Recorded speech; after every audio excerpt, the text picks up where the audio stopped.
오늘의 시크릿 코드 53576. 53576? 시크릿 코드 53576. 과연 무슨 뜻일까? 53576. 53년 5월 7일 6시 뭐 이런. 똑똑하신 분이 이때까지 다 버린 척 하셨. 아니 뭐 엄청. 천재라니까. 김종민 천재설은 계속 있는 거야. 생각지도 못했네. 너무 53년이다. 근데 전두환 얘기하는데. 오늘의 시크릿 코드 53,576의 비밀은 바로 전두환을 죽이기 위해서 이동한 거리입니다. 거리? 1981년 3월 3일. 저는 이날을 아주 정확하게 기억을 하고 있는데요. 전두환 당시 대통령이 우리나라 12대 대통령으로 취임 선서를 하던 그 시각, 저는 서울의 모처에서 같은 시각 엄마 뱃속에서 태어났습니다. 같은 시각. 기억이 생생하네. 같은 시간이라고? 근데 그게 같은 생생해요? 시간이에요, 진짜. 아이를 공개한다. 본인은 응애. 본인은 응애. 하면서 응애. 왜 그만 응애하고 그래? 네. 근데 같은 시각 지구 반대편에서는 이 전두환 당시 대통령을 암살하려는 공작을 하는 조직이 있었습니다. 이 집단이 암살 작전을 수행하기 위해서 오늘의 시크릿 코드인 53,576km를 계속 전 지구를 돌아다니면서 찾아다녔던 거예요. 지구 한 바퀴를 돌고 조금 더 간 거리니까 얼마나 집요하게 전두환 전 대통령을 죽이러 쫓아다녔는지 알 수 있고 무려 3년간 암살을 위해서 모의를 했다라고 하니까 굉장히 집요하죠. 근데 중요한 건 결국 성공하지 못했다는 건데 그러면 이 53,000km를 어디 쫓아다녔는지 제가 세계 지도에 표시를 한번 해드리도록 하겠습니다. 네. 은밀한 비밀스러운 조직이 캐나다 토론토에서부터 쫓아가기 시작합니다. 그래서 오스트리아의 수도가 어디입니까, 종민 씨? 오스트리아, 저기 알았는데? 빈. 비엔나? 빈. 오스트리아 비인으로 갑니다, 이들이. 그리고 마카오로 갑니다. 몸이 너무 가려지는데 좀 안 가리면서 저기. 자, 마카오로 갑니다. 이 보입니까, 이제? 네. 마카오로 가고 마카오에서 필리핀 마닐라로 갑니다. 필리핀의 수도 마닐라로 갔다가 또 필리핀에 있는 푸에르토 아줄이라는 곳으로 이동하게 됩니다. 그리고 콩고로 날아갑니다. 아프리카에. 콩고 민주공화국에서 콩고 공화국으로까지 쫓아가고요. 따라간 거예요, 이거를? 다 쫓아가는 겁니다. 그리고 잠깐만, 콩고 민주공화국하고 콩고 공화국은 다른 거예요? 다르죠. 콩고 민주공화국과 콩고 공화국은 다르죠. 예, 엄연히 다릅니다. 그리고 가봉의 프랑스빌로 갔다가 또 가봉의 리브르빌로 쫓아갑니다. 그리고 나서 다시 어디로 가느냐? 어디로 가요? 우리가 너무나도 잘 알고 있는 미얀마로 갑니다. 미얀마. 알 거. 미얀마로 이동하게 됩니다. 네. 그래서 미얀마에서 이들이 무언가 시도를 하게 되지만 결국 실패하게 되죠. 다시 한번 보시면 네. 53,000km의 대륙들을 이들이 쫓아다니면서 집요하게 전두환 전 대통령을 암살하기 위해서 쫓아다녔다는 것을 이렇게 실로 표현하니까 딱 한눈에 들어오지 않습니까? 네.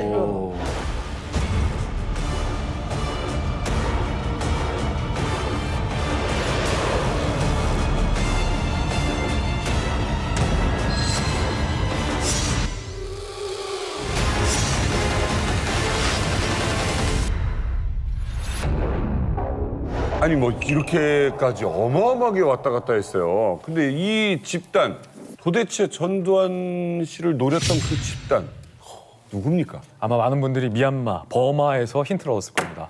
바로 북한의 김일성 주석이었습니다. 뭔 주석이요? 이 둘 사이가 좀 안 좋은 걸 알고 있었는데 이렇게 죽이고 싶을 정도로 이렇게 싫어했습니까? 원래 서로 닮은 사람들끼리 싫어하잖아요. 이 김일성이 전두환을 아마 남한의 역대 대통령 중에 제일 싫어했을 거예요. 박정희 대통령이 사망한 다음에 민주화 운동을 통해서 김일성이가 평생 소원했던 소위 조국 통일 된 거다라고 생각하는데 전두환 정권이 딱 들어섭니다. 그리고 남한의 민주화 세력을 완전히 뭉개기 시작하죠. 그러니까 김일성이가 야 이거 뭐야? 이거 통일의 적극적인 시기를 지금 망쳐먹는 놈. 군사 깡패. 군인인데 무슨 정치를 하겠냐. 그런 식으로 얕잡아 보기도 하죠. 자긴 장군이라며. 이게 이제 개인적 선호의 문제는 아니고 북한의 이제 혁명 전략이에요. 그러니까 북한의 혁명 전략은 남한에다가 이른바 자주적 민주정부, 를 설립하는 겁니다. 그러니까 공산당이라든지 아니면 사회주의자들이 마음껏 활동할 수 있는 그러면서 자주적이다라는 것은 친미적이지 않은 정권이라고 한다면은 북한의 주도하에서 뭐가 되는 거냐면 통일을 할 수 있는 거죠. 연방제 통일을 통해 가지고 사회주의화를 하겠다라는 게 북한의 기본 전술이거든요. 그래서 한국의 민주화 운동이 있는데 그것을 지원하는 기지가 바로 북한이고 그러다 보니까 전두환을 제거하는 것 자체가 한국 민주화 운동의 기폭제가 될 수 있고 그렇게 된다면은 통일의 길이 한 걸음 더 가까울 것이다 이런 생각이었던 거죠. 김일성은 전두환 전 대통령을 굉장히 무서워했다고 해요. 박정희 전 대통령이 이제 사망한 다음에 전두환이 이제 집권을 하니까 어떤 말을 했냐면 시라소니가 죽었더니 사자가 나타났다. 사자로 본 거예요. 그 당시에 이제 북한의 이제 대남 비서였던 김중린이라는 사람이 어떻게 그 건의를 했냐면 지금 광주에서 일어나고 있는 그 민주화 운동이 만약에 전국적으로 확산되면 이 기회를 김일성 주석 놓치면 안 된다. 남침을 하자. 이런 말을 했는데 생각보다 빨리 수습이 됐더라. 생각보다 빨리 수습이 돼가지고 남침 계획은 이제 수포로 돌아가고 그럼 뭐 어떻게 할까? 집 떠났을 때 해외에서 그럼 암살하자. 이런 식으로 그 작전을 틀었다고 하죠. 또 하나 이제 환상이 있는데 북한이 그 남한에서 민주화 운동을 한 사람들이 자기들 편이라고 생각을 해요. 그렇지. 절대 그렇지 않거든요.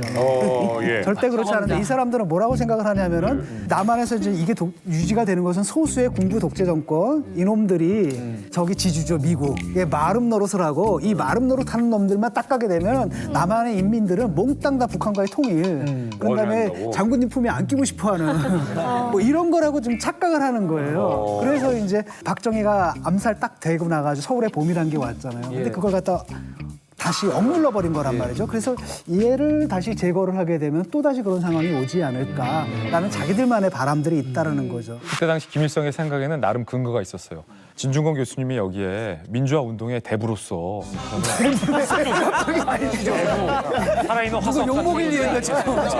나는 이거 방송 나가면 죽어. 아이돌. 절반의 어떤 이 민주화 운동가가 굉장히 침묵적인 성향이 있었고 정상적인 민주화 이제 운동 하시는 대다수의 사람들은 맹목적이지 않았는데 이제 북한 김일성이 그거에 대한 환상이 있었던 거죠. 반론을 해야 돼. 이른바 주사파가 등장하는 거는 전두환 정권의 그 효과로 이후에. 등장해요. 그 전에는 카터 대통령이 박정희 정권하고 싸우면서 인권 외교한다고 너 독재하면 우리 미군 철수할 거야 막 이래가지고 미군은 굉장히 우리 편이다. 미국은 민주주의 국가고 그래서 그때 운동가가 다 미국 노래예요. 와서 모여 함께 하나 되자 뭐 이런 건데 그때 근데 미국에서 이 군사 정권을 인정을 해버리잖아요. 그러니까 이때부터 사람들이 아 미국도 한통속이야 라고 하면서 급진화되면서 이제 한편으로 NL과 한편은 PD가 나오고. 더 급진화되는 이제 NL들이고 그 사람들이 이제 반미 자주화 이렇게 얘기를 하는 거죠. 대통령이 죽으면 체제가 무너질 것이다라고 하는 북한의 이 순진한 생각. 근데 정말 북한이 이런 생각을 한 것으로 드러났습니다. 그랬어요. 최근에 공개된 소련의 비밀 문건에 따르면 당시 북한에 있던 소련 대사가 북한의 상황을 소련에게 보낸 기밀 문건 전문에 이런 내용이 나와 있습니다. 체규화가 집권을 하는데 이 정권은 1980년대 초까지 진행이 될 것이다. 그 다음부터 내란이 일어날 것이다. 엄청난 권력 다툼이 있을 것이다. 그리고 한 대 더 나아가서 박정희가 죽고 나면 남한 정권이 자연스럽게 붕괴가 될 가능성이 있다라는 기밀 문건이 실제로 적혀 있는 것이 최근에 밝혀졌습니다.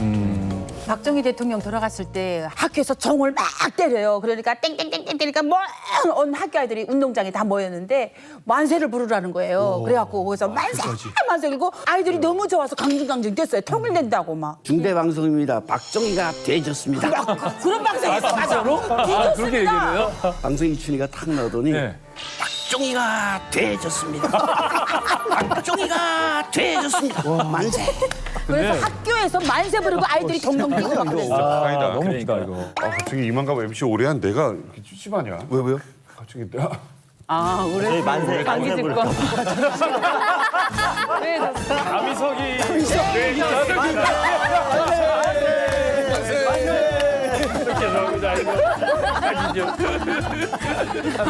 이게 근데 그거 같아 기시감인 것 같아요. 우리나라가 박정희 정권 초기만 하더라도 북한이 우리보다 잘 살았잖아요. 그러니까 그렇죠. 경제적으로 잘 살고 체제가 우위인 쪽에서는 야 저거 별거 아니니까 저 독재자 한 명만 죽으면 금방 무너질 거야라고 착각하기 쉬운데 지금 우리가 사실은 김정일 죽었을 때 딱 그렇게 예상했었어요. 맞아요. 아, 맞아.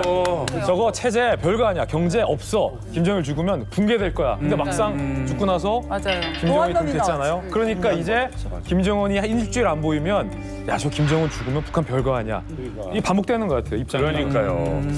전두환을 암살하기 위해서 지구 한 바퀴를 돈 북한. 아무튼 스케일부터 다른 글로벌 암살 프로젝트였습니다. 그 시작은 어디였을까요? 자, 가장 먼저 동남아시아의 필리핀인데요. 지도 보시면은요, 빨간색으로 표시가 되어 있죠. 81년 여기서 찍힌 한 장의 사진으로부터 이야기는 시작됩니다. 아니 이거는 영화의 한 장면이잖아요. 그냥 뭐 어디 필리핀 바다인가? 근데 관광객분들 아니에요? 맥주 광고인가요? 1981년으로 거슬러 올라가 보겠습니다. 6월에 필리핀 마닐라 공항에 저 2명의 백인 남성이 도착을 했습니다. 수도 마닐라에서 자동차로 2시간 동안 떨어져 있는 곳으로 가면 푸에르토 아줄이라는 휴양지가 나와요. 옛날에 스페인 갑부의 별장이었습니다. 그리고 워낙 고급 휴양지다 보니까 필리핀 현지인들은 없어요. 오히려 외국 사람들이 오고 아주 비싼 리조트와 또 전 세계 100대 골프장에 들어가는 고급 골프 코스도 있습니다. 이런 곳에 이 두 사람이 그냥 여느 관광객들이랑 똑같이 와서 쉬고 사진도 찍고 뭐 구경도 하고 해요. 그런데 뭔가 일반 관광객들과는 다른 건 곳곳을 찾아다니면서 조사를 하고 뭔가 모의를 하고 사진을 수백 장씩 찍는 거예요. 블로거 아니에요? 보통 사람들이 아닌 것 같은데 무언가를 은밀히 모의하고 작전을 짜는 모습을 보였습니다. 네. 이들의 정체가 오늘 시크릿 코드의 관건입니다. 와, 아니 그냥 사진을 보기엔 너무 평범한 그냥 미국 동네 아저씨 분들 같으신데 네. 이분들이 뭔가 연관 있나요? 그렇죠. 전 세계를 무대로 활동하는 살인 청부업자 그리고 국제 킬러였습니다. 심지어 저 이 사람들은 무소속도 아니고 소속이 있는 전문 살인 청부업자. 저렇게 착하게 생겼 와, 아니 저 너무 동네 아저씨 같은데. 세계에서 가장 잔혹하기로 유명한 테러 단체 어머. 소속입니다. 바로 KK 소속의 테러 집단이었습니다.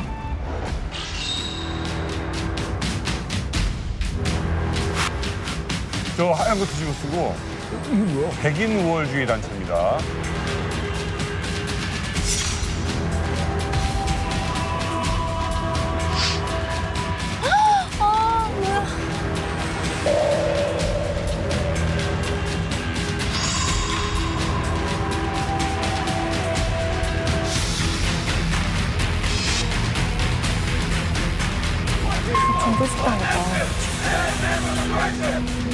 지금도 있어요? 있어요. 심지어 선거에도 나와요. 대박이다. 미국의 지금 선거. 오! 저게 뭐야? 야.